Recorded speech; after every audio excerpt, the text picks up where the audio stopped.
पूरा उत्तर प्रदेश की जनता उस पिंटू महार को देखे कि कैसे 30 करोड़ रुपया कमा लिया, पूरा जर जनता हम लोग भी सीख ले। योगी बाबा को कितना कमीशन मिला है उस 30 करोड़ में, पहले योगी बाबा इस बात को बतावें। हमारा छात्र जिसके हाथ में किताब होना चाहिए वो टम्पू के तरह आदमी ढोने लगा। बगुला भगत समझते हो कि नहीं पत्रकार? तुम्हारे व्यूअर बताएंगे कि बगुला भगत का मतलब क्या होता है। कहो पढ़ने वाला लड़का मोटरसाइकिल से श्रद्धालु ढो रहा को तो लगता है कि हमसे ज्यादा खिसियाए पत्रकार तुम ही हो। योगा करें, रामदेव से नहीं मिल रहे हैं क्या? योगी बाबा अंड का बंड बोल दे रहा है। महाकुंभ तो बीत चुका है, लेकिन उसी के बाद तमाम ऐसे बीच में बयान आते जा रहे जो मुख्यमंत्री हैं उनके द्वारा। और इसी बीच हम लोग पहुँचते हैं बनारस में। बनारस वाले मिश्रा जी से हमारी मुलाकात हुई और हमने सोचा क्यों ना, जब वो 30 करोड़ का मामला है कि आखिरकार 45 दिनों में पिंटू महार नाम का व्यक्ति 30 करोड़ रुपए आखिरकार कैसे कमा लेता है, वो भी एक नाविक। और जो किराया था वो मात्र 90 से 120 रुपये या 150 रुपये सरकारी रेट था। लेकिन आखिरकार लोग इस अचंभे में है कि क्या कितने चक्कर वो लगाता होगा, आता जाता होगा कि आखिरकार 30 करोड़ रुपये आखिरकार कैसे कमा लिया। 30 करोड़ रुपये कुछ कहे जाते हैं, लेकिन अब ये सब जो लेखा जोखा है वो तो अलग बात है। पहले दिन तो मीडिया वाले पहुँचते हैं, पहले दिन तो बयान देता है, अगले दिन से वो खुद ही गायब हो जाता है, घर पर दिखाई नहीं देता, ताला लटका हुआ है। हमारे तमाम साथी गए थे, बातचीत नहीं हो पाई है। बनारस वाले मिश्रा जी के पास पहुँचे, थोड़ा सा इनसे बातचीत किया जाएगा। आखिरकार 45 दिनों का महाकुंभ रहा और 30 करोड़ रुपये एक नाविक ने कमाया। और इस पर योगी आदित्यनाथ जी ने विधानसभा में कहा कि ये सक्सेस स्टोरी के तौर पर उस चीज़ को दिखा रहे हैं। इस पर आपकी क्या राय है इसको लेकर के? देखिए, हम एक बात ही पूछना चाहते हैं, आप अपने मुख्यमंत्री को पढ़ा लिखा मुख्यमंत्री मानते हैं? अब आप यहाँ चुप हो जाएंगे। ग्रेजुएशन किए हैं, कौन विश्वविद्यालय से ग्रेजुएशन योगी बाबा कर लिए हैं कि 45 दिन में एक नावी 30 करोड़ कमा रहा है और 80 लाख रुपया प्रतिदिन वो कमाने लगा। कै फेरा था, कितना चार्ज निर्धारित था, कै फेरा लेगा, इसके योगी बाबा के बयान से ही ये समझ में आ गया। गंभीरता पूर्वक सुनिए, योगी बाबा के बयान से ये बात समझ में आ गया कि महाकुंभ में छोटी छोटी चीज़ों में भारी रेट लगाई गई और भारी तरीके से लूटा गया वहाँ लोगों को। यही बयानवा अगर आप जोड़िए तो कैसे 130 नाव उसका था, पूरा चैनल बता रहा है, बहुत करेगा, बहुत चलाएगा, दिन रात चलाएगा नाव। अभी हम एक चैनल का रिपोर्ट देख रहे थे, दिन रात वो चलाएगा नाव, तो भी वो 3 करोड़ 4 करोड़ रुपया कमा रहा है। ये 30 करोड़ रुपया वो कैसे कमाया? इसका ये मतलब है कि 130 के बजाय उसने एक व्यक्ति के प्रति 2-2 हज़ार रुपया अवैध वसूली किया। पुलिस प्रशासन और सरकार का सहयोग था उसको, और उसी की सक्सेस स्टोरी ये बता रहे हैं। योगी बाबा को कितना कमीशन मिला है उस 30 करोड़ में, पहले योगी बाबा इस बात को बतावें। क्या बात करें, वो मुख्यमंत्री हैं, वो कमीशन क्या करेंगे? अरे भाई, तो ये कैसे उनको मालूम हो गया? आखिर ये 30 करोड़वा वो कैसे कमाया, क चक्कर चलाया? जीएसटीया कहाँ गया? हमारा राजस्व शुल्क कहाँ गया? कितना पैसा वो कमाया भाई? हवा में बोल दोगे पत्रकार? नहीं, ये भी बात है कि अब सरकारी रेट वहाँ पर लगा हुआ था 90 रुपये, 120 रुपये और 150 रुपये, ऐसे कुछ। हम कह रहे हैं 150 वाला जोड़ लो, 150 वाला जोड़ लो। मानक है, एक नाव में कितने आदमी बैठेंगे, एक नाव अधिकतम कै फेरा लेगा, जोड़ो ना। तो जाने आने में तो 2.5 घंटा समय लगी जा रहा है वहाँ पे। अधिकतम जोड़ लो और 130 नाव गुड़े कर दो, तब पर भी नहीं हो रहा है 30 करोड़। वो 2-4 करोड़ रुपया में सिमट जा रहा है। 24 घंटा नाव संचालन हो रहा है और भर के जा रहा है। इसका यह मतलब है कि 150 का किराया 2-2 हज़ार रुपया वसूला गया है। वहाँ कुंभ धर्म के नाम पर, कुंभ के नाम पर वहाँ पे गरीब जनता को लूटा गया। और इस लूट के खिलाफ हम लोग जब बोल रहे थे तो यही आदमी सदन के अंदर गिद्ध, सुअर, कुत्ता बोल रहा था। ये आखिर योगी बाबा का बौद्धिक क्षमता हमको लगता है ना पत्रकार, थोड़ा डाउन हो गया है।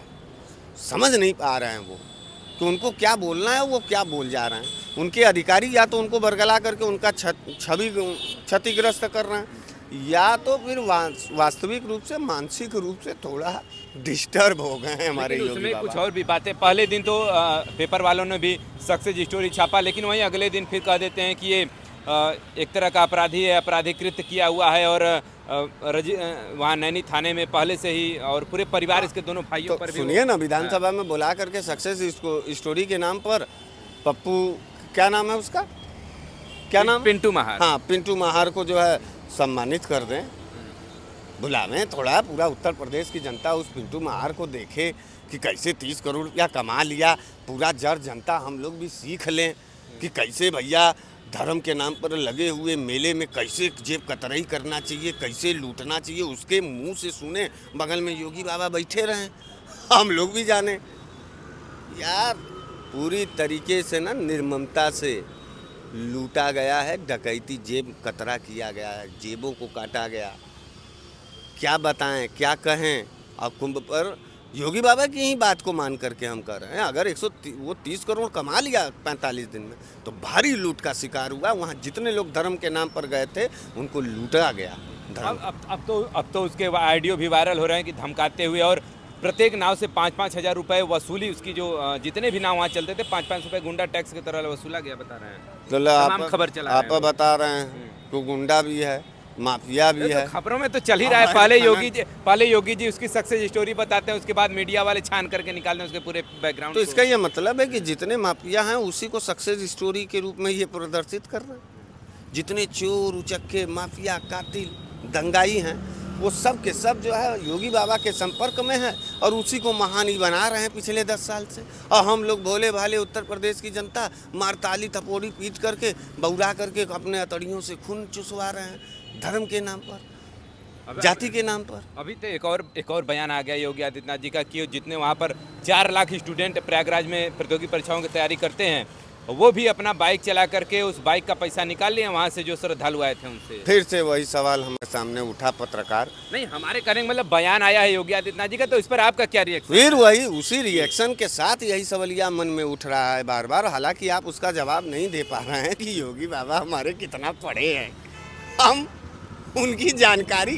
देखो यार मित्र, पढ़ा लिखा आदमी तो पढ़े लिखे लोगों के हालात के बारे में इस तरीके का चर्चा नहीं करेगा। आप ये सोचिए कि फिर इन्होंने स्टूडेंटों की बदहाली का भी आवाज़ उठाया, बताया अपने सरकार में। कहो स्टूडेंट जो पढ़ने के लिए घर से बाहर गया है, वो ट्यूशन हर्जा खर्चा करके वो दिन रात पढ़ रहा, इसका यह मतलब है 45 दिन तक इलाहाबाद के सभी शिक्षण संस्थानों का जो क्रिया था, प्रतिक्रिया था, वो सब डिस्टर्ब था। स्टूडेंट तो गए ही नहीं पढ़ने इलाहाबाद विश्वविद्यालय में, सब कमाने पर लग गए। हालात इतनी बुरी हो चुकी है कि अब स्टूडेंट किताब कापी छोड़ करके धंधे पे लग रहा है, पैसे पे। पढ़ने वाला लड़का करोड़ों रुपया रख दीजिए, लेकिन वो अपने लक्ष्य के प्रति भटकेगा नहीं। वो अपना किताब, अपना प्रतियोगी परीक्षा और अपना पढ़ाई वो पढ़ेगा। देखिए बात यह है, शिक्षा से संबंधित वाला आदमी और जो शिक्षा नहीं ग्रहण किया है, जो सिर्फ और सिर्फ बगुला भगत है, बगुला भगत, समझ रहे हो? बगुला भगत समझते हो कि नहीं पत्रकार?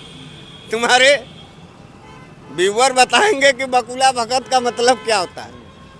तो बगुला भगत की तरह बैठ करके भौकाल बतिया देना ये अलग बात है। स्टूडेंटों का बहुत बदतर स्थिति है।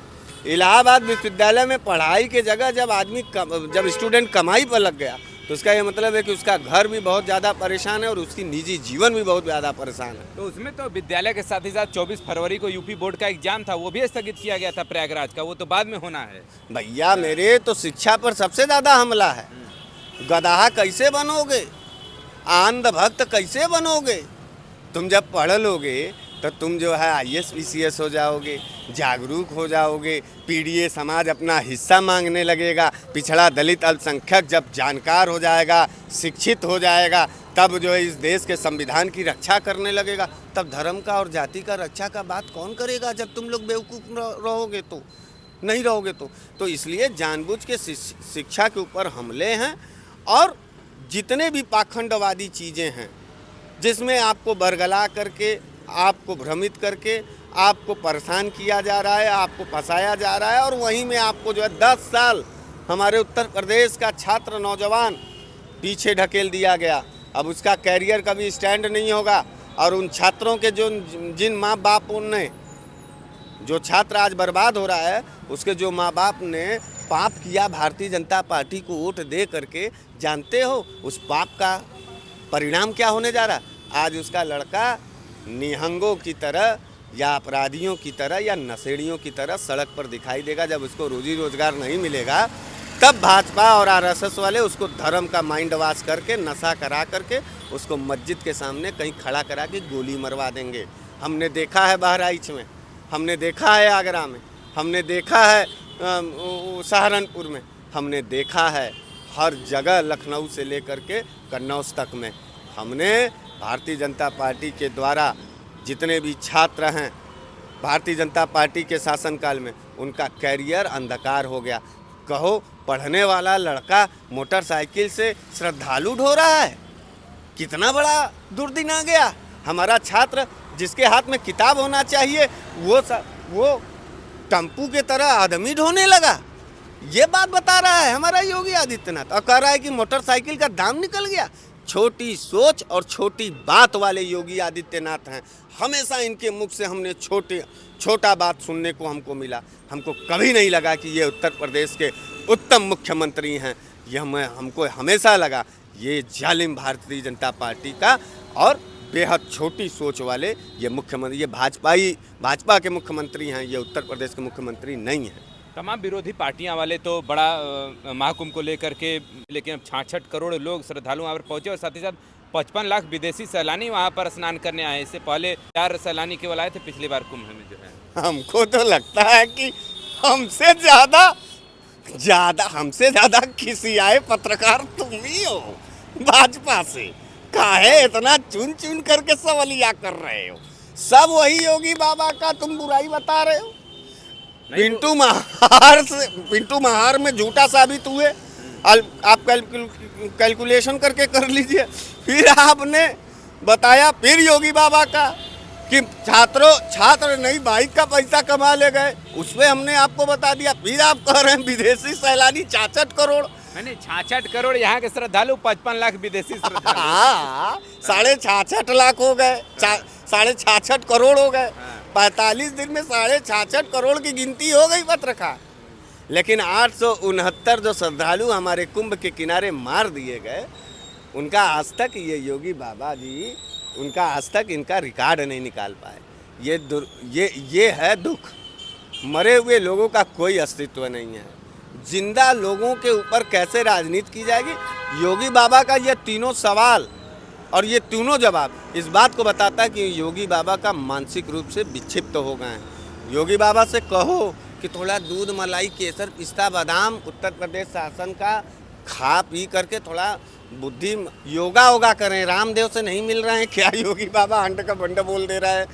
जितनी बात वो बोल रहे हैं सब झूठ बोल रहे हैं और सारी झूठ उनकी पकड़ी भी जा रही है। हम थोड़ा नहीं बोल रहे हैं, पूरा जनता आप ही कैलकुलेट करा करके हमको बताइए इसी चैनल पर। पब्लिक करेगी। हाँ, वो पब्लिक करेगी। ये तीनों बात पकड़ी गई, ये तीनों बात झूठ निकली और ये तीनों बात इस बात को साबित करती है कि योगी आदित्यनाथ जी भारतीय जनता पार्टी के बतौर मुख्यमंत्री इस उत्तर प्रदेश में हमेशा झूठ का गिलाफ पहने हैं, हमेशा झूठ का वार करते हैं, हमेशा झूठ से जो है हम लोगों को लूट रहे हैं। 27 में फिर आने वाला विधानसभा चुनाव, ज़्यादा समय नहीं है।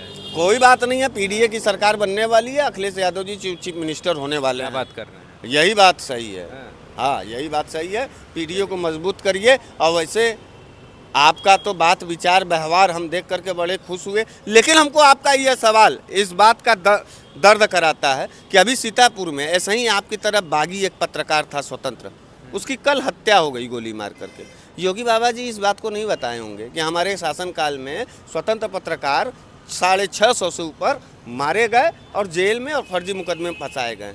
पत्रकारों के ऊपर आफत है और वो बात भी समाजवादी पार्टी का और पीडीए का झंडा बुलंद करने वाला बनारस वाले मिश्रा जी बोल रहा है। योगी बाबा से पूछिएगा कि पत्रकारों पे कितने हमले हुए हैं और पत्रकार कब सुरक्षित होगा।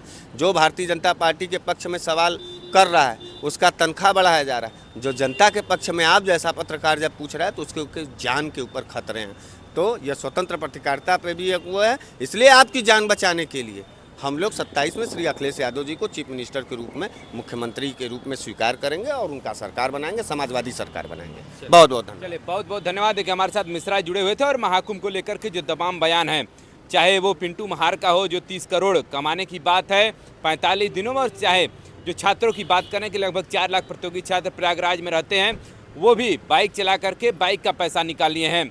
और तीसरी बात संख्या को लेकर के कि 66 करोड़ श्रद्धालु यहाँ पर स्नान करने आते हैं और उसमें से फिर उसके बाद 55 लाख जो है वो विदेशी सैलानी भी यहाँ पर संगम में डुबकी लगा चुके हैं। इन सब तीनों घटनाओं को लेकर के आपकी प्रतिक्रिया क्या है, कमेंट करके जरूर बताइएगा। क्या कोई व्यक्ति 45 दिन में 30 करोड़ रुपए वो भी नाव चला करके कमा सकता है, चाहे 130 ही नाव थी तब भी? और वहीं क्या प्रयागराज के छात्र प्रतियोगी परीक्षाओं की तैयारी करते हैं, वैकेंसी के लिए वैकेंसी न निकाल करके ऊपर से बाइक चलाने की बात कर रहे हैं, तो ये भी बड़ा अशोभनीय विषय है कि कोई प्रतियोगी छात्र वहाँ पर पढ़ाई करने गया है और वो लोगों को ढो रहा है ऑटो की तरह, एक तरह ऑटो चालक ही समझ लीजिए। जैसे अपना ऑटो चला करके किराया वसूलता है, वैसे ही बाइक चला करके बाइक वाला अपना पैसा वसूलेगा, तो वो एक चालक के तौर पे वहाँ प्रदर्शित होगा। लेकिन फिलहाल इस पूरी घटनाक्रम को लेकर के आपकी क्या प्रतिक्रिया? बहराइच वाले मिश्रा जी ने तो अपनी पूरी बात बता दी। पूरी घटनाओं को लेकर के अपने प्रतिक्रिया कमेंट बॉक्स में जरूर लिखिएगा। खबर देखने के लिए बहुत बहुत धन्यवाद।